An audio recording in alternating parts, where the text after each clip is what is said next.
আসসালামু আলাইকুম। টঙ্গীবাড়ি মুন্সিগঞ্জ জেলা। এখানে একজন সম্মানিত লোক আছেন সালাউদ্দিন ভাই। এই মাজার সম্পর্কে কিছু ধারণা এবং সালাউদ্দিন ভাইয়ের পরিচয়টা দিয়ে কিছু কথা বলবেন উনি। সালাউদ্দিন ভাই কিছু কথা বলেন এই মাজার আসসালামু সম্বন্ধে আলাইকুম।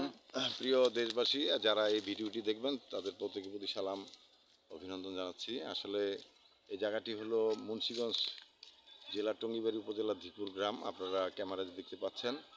আমি এই এলাকারই অধিবাসী। আমার বাড়ি সোনারং গ্রামে, টঙ্গীবাড়ি উপজেলার খুব কাছে। আমি একজন পেশাদারী সাংবাদিক ছিলাম এক সময়।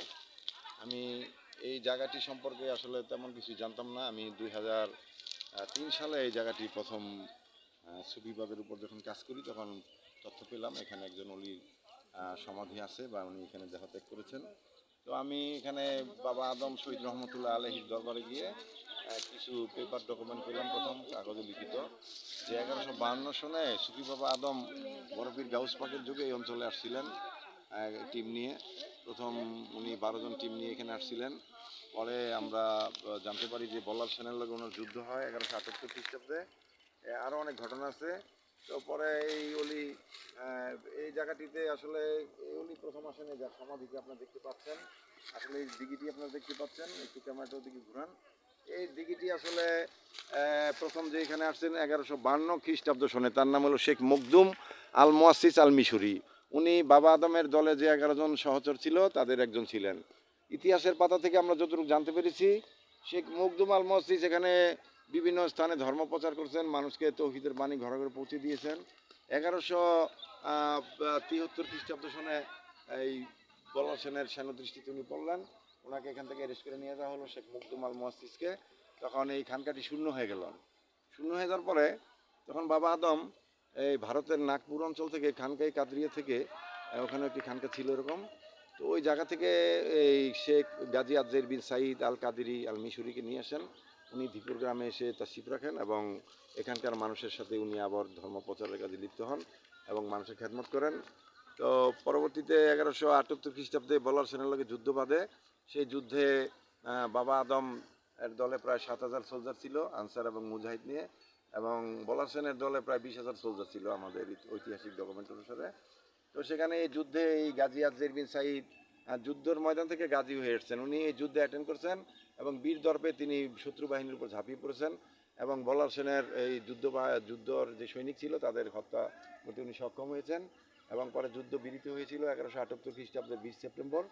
এই যুদ্ধ বিরতির পরে উনি এই যুদ্ধের ময়দান থেকে গাজী হয়ে এখানে ফিরে এসেছেন। আর দেওয়ান গাজী রহমান তার 4 জন খলিফা নিয়ে সহচর নিয়ে উনি চলে গেছেন শাহপুর বগুড়াতে। বাবা আদম তারপরে ওদিনই শহীদ হন, দ্বিখণ্ডিত হন। হিস্ট্রিটা আমরা পরে তুলে ধরছি। তো গাজী আজের বিন সাইদ এখানে এসে আবার নতুন করে মানুষের মাঝে তৌহিদের বাণী ঘরে ঘরে পৌঁছে দেন, এখানকার মানুষকে ইসলামী দীক্ষা শিক্ষা দেন এবং এখানে হুজুর সাল্লাল্লাহু আলাইহি সাল্লামের যে শরীয়ত, এই শরীয়তকে পূর্ণ প্রতিষ্ঠিত করেন। এবং উনি 1183 খ্রিস্টাব্দ সনে উনি এই খানকাই কাদরিয়ার হুজুরা শরীফে দেহত্যাগ করেন। আমরা ইতিহাসের পাতা থেকে এইসব তথ্য সংগ্রহ করেছি। ইসলামী ফাউন্ডেশন ধর্ম মন্ত্রণালয় থেকে আপনার প্রকাশিত অগ্রপথিক, এটা মন্ত্রণালয় থেকে প্রকাশ হয়।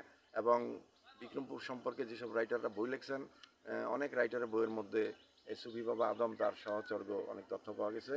তো উনি 1178 খ্রিস্টাব্দ সনে এখানে আসছেন, এটা আমরা ভালোভাবে প্রমাণ করতে পেরেছি ঐতিহাসিকভাবে। এবং 2005 সনে আমরা তৎকালীন টঙ্গীবাড়ি টিওনো হামিদ জমাদারকে বিষয়টি অবহিত করি লিখিতভাবে। আমার সভাপতি নিহার মল্লিক সাহেব উনি আমার সাথে ছিলেন তখন। এই দরখাস্ত মঞ্জুর করে তিনি তৎকালীন অ্যাসিল্যান্ড সরোয়ার সাহেব এবং তার সহকর্মী দিয়ে এই জায়গাটি তিনি একটি ঐতিহাসিক তথ্য অনুসারে মেপে দেন। একজন রাইটার শাহ ডাক্তার হুমায়ুন কবির 1928 সনে একটা বই লিখেছেন, বইটির নাম দ্য ব্যাটেল অফ কানাইচং। ওই বইটির মধ্যে ওই রাইটার তথ্য দিয়েছিলেন যে এই খানকাই কাদরিয়া কিভাবে মাপলে আমরা চিহ্নিত করতে পারবো। উনি বলছেন দীপুর একটা 0 পয়েন্ট আছে, ওই 0 পয়েন্ট থেকে মাপলে একটা সূত্র দিচ্ছেন যে এত ফুট এত ফুট। আমি আপনাদের পরবর্তীতে ভিডিওতে এগুলো তুলে ধরবো। তো ওই যে কোনা, আমরা একটু ক্যামেরাটা ধরেন, ওই যে কোনায় ওটা 0 পয়েন্ট, ওখান থেকে 275 ফুট নর্থ সাউথ অ্যাঙ্গেলে ফিতারা ধরতে পড়েছিলেন। তারপরে 27 ফুট এদিকে পশ্চিমে এবং এদিকে এদিকে। তো এইভাবে ফিতাটা ধরলো। এই রাইটার বলছে যে যে চিহ্নিত হবে চিহ্নটা পাওয়া যাবে ওইটাই তৎকালীন খানকাই কাদরিয়া। ওই খানকাই কাদরিয়া 1183 সনে আহ, এই অলি দেহত্যাগ করেন। তো আমরা যখন এই সব ডকুমেন্ট পেলাম তখন সরকারের বিভিন্ন দপ্তরে আমরা অবহিত করছি, ডিসি সাহেবকে তৎকালীন আমরা অবহিত করেছি, স্থানীয় অধিবাসীদেরকে, এবং এখানে আমরা এই অলি সম্মানার্থে এই বারজারের ভিতরে মিলাদ দরুদ চালু করেছি, জিকির আজকার। তখন বিভিন্নভাবে পত্রপত্রিকার সাংবাদিকরা এখানে লেখালেখি করেছে, আমিও করেছি যে অবহেলিত অবস্থায় গাজী আজজাইন বিন সাহিদের সমাধি।